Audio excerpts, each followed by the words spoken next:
The University of California Student Association, which represents 233,000 students enrolled in UC's 10 campuses here in California, have voted to divest from the United States of America. Yeah, that's right, we've got some info for you. The government of the United States of America is engaged in drone strikes that have killed over 2,400 people in Pakistan and Yemen, many of them civilians. The government oversees by far the highest rate of imprisonment in the world, and racial and ethnic minorities are disproportionately targeted by law enforcement agencies, particularly for drug-related offenses. It goes on. 400,000 undocumented immigrants are held in detention centers every year, and millions have been deported since the current administration took office, and the government is directly supporting and propping up numerous dictatorships around the world with weapon sales and foreign aid. And finally, this resolution aims neither to condemn the entire countries, peoples, or communities, nor to determine political solutions, but it is solely aimed at ending our university's support of governments that directly engage in and enable human rights violations. Okay, so look, we talk all the time here about misguided foreign policy that we do when we start wars, that we screw up things, and maybe ISIS is our fault because we took Saddam out and he was kind of keeping everything under control over there, and drone strikes that are making more people hate us than killing bad guys, all of that stuff. That being said, this strikes me as incredibly naive and silly for colleges to say we're going to divest, meaning take all their money, the money that they have invested in either United States contracts or companies that do business with the United States, et cetera, et cetera. They're going to take their money out of it.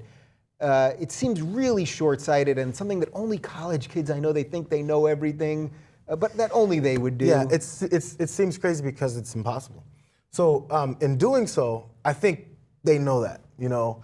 It almost seems like it's a ploy is too flippant of a word, but just like it's their way of putting out there, hey, if you don't know about what's going on, after we make this huge announcement, or at least, you know, this resolution we want to push, then maybe you'll go, you know, that's happening? I feel like it's a way to okay, so I could do that. So it's a PR thing. It's an effective statement, I think, because it's the classic sort of Coke or Pepsi thing. If you say all that stuff that a certain country is doing to someone, they go, oh my God, that's terrible. And then you lift the lid, it's the United States.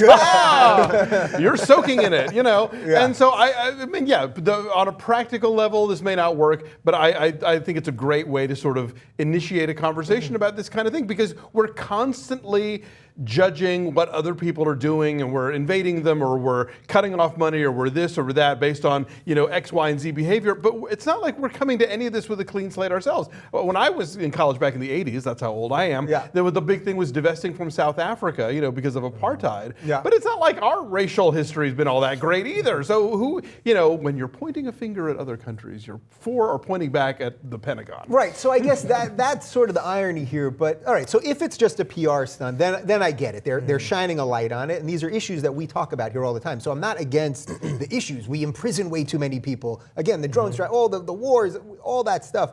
But what about the college element to this? Like, it seems to me that I would bet out of all the kids that voted for this thing, a lot of them really do believe in this thing, not in the, you know, that this is really going to make a difference in a... If our college students can't be recklessly idealistic, who can? I ask you. Yeah, right. I mean, the second half, or at least the resolution, the final touches have to be, and therefore we put our resources to which country? So so who's the good guys then? Right? Ben and Jerry's. Ben and Jerry's, we're all for Ben and Jerry's. But really, like, who really are the good guys then? Yeah, and then that's where I was waiting for the final point, because in the middle of it I was reading and going, yeah, they can't be serious.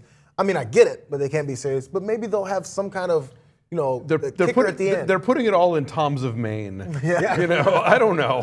Tom's of Maine, that's the toothpaste one, right? Yes. I use that toothpaste. What about Tom's shoes? That's another good one. I was thinking of shoes, right? All the Toms. They give shoes to impoverished people if you buy one pair of shoes. Why can't these companies be called Jamals? Why Tom? Why is everything Tom? How about Jayar? Because Jamal can't get a fucking break in this country because we're imprisoning too many people of color. That's why. We brought it all around. Anyway, what do you think? Is this good PR just to get light on these issues, or it is totally misguided? I'm sort of in between the two. I get it, but I don't know. It just seems kind of silly. Anyway, let us know in the comments right down below.